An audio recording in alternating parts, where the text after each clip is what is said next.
Alors, le sujet de cette capsule porte sur la mitose. À la fin de cette capsule, vous saurez à la fois reconnaître les étapes de la mitose, mais également savoir reconnaître des photographies histologiques de la mitose. Alors, la mitose est un mécanisme cellulaire à partir de laquelle une cellule mère va donner deux cellules filles. Je vous rappelle que la mitose s'inscrit dans le cycle cellulaire et que c'est la dernière étape après l'interphase. La mitose se décompose en 4 étapes, la prophase, la métaphase, l'anaphase et la télophase, au cours de laquelle les chromosomes vont se séparer dans deux cellules filles. Il est important de considérer que la mitose est un processus au cours duquel une cellule mère va donner deux cellules filles qui sont identiques. Il n'y a pas de modification ni des chromosomes ni des gènes.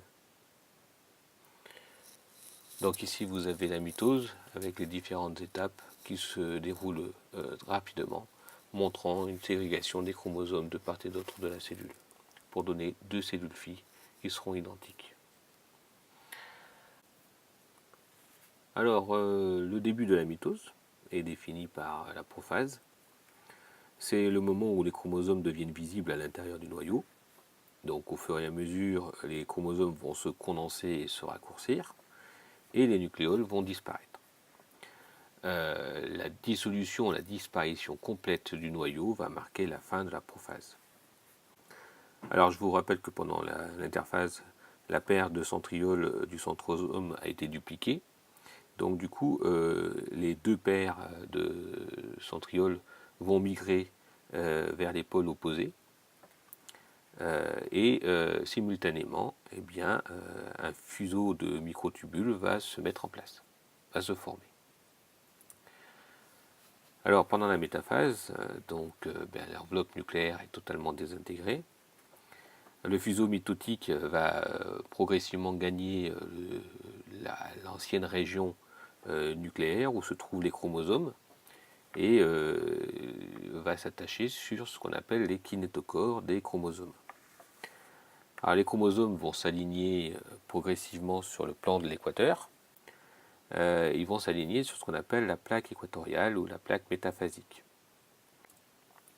Alors pendant l'anaphase, l'anaphase est marquée par le clivage du centromère, qui est attaché entre elles les chromatides des chromosomes dupliqués. Donc en fait, les microtubules qui sont attachés au centrosome vont se raccourcir et les centrioles vont s'éloigner l'un de l'autre. Et les chromatides de chaque chromosome dupliqué sont tirés vers les deux extrémités opposées du fuseau, qui vont achever ainsi la répartition identique exacte donc du matériel génétique dupliqué. Alors pendant la télophase, les chromosomes se déroulent et reprennent l'aspect qu'ils avaient pendant l'interphase. L'enveloppe nucléaire va se reconstituer et les nucléoles redeviennent visibles. On va assister comme ça par la suite au phénomène de cytokinèse ou de cytodiérèse.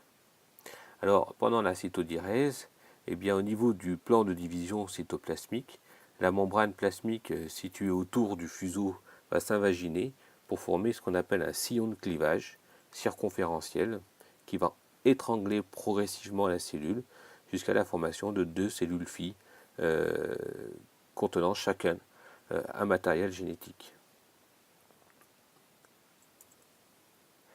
Alors du point de vue de l'ADN, alors je vous rappelle que pendant la phase G1, eh bien, nous avions un chromosome avec une chromatide.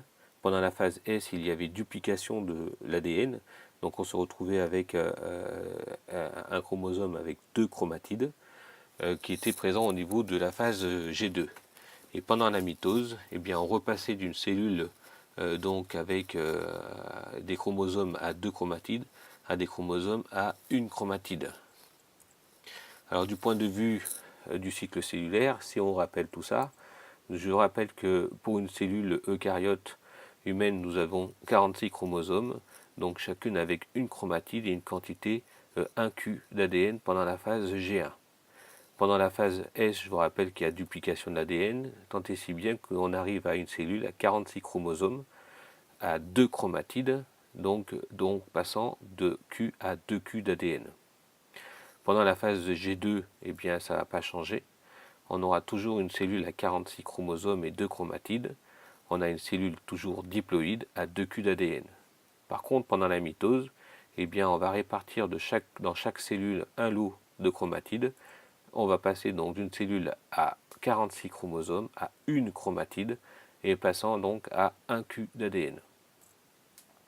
Alors la mitose est un processus qui peut être reconnu et les différentes phases peuvent être reconnues. Ici vous avez un chromosome qui est interphasique, qui va passer vite à la condensation des chromosomes, ici on les voit bien, qui vont s'organiser sur la plaque équatoriale, puis se séparer, et enfin donc s'individualiser dans deux noyaux différents au cours de la télophase.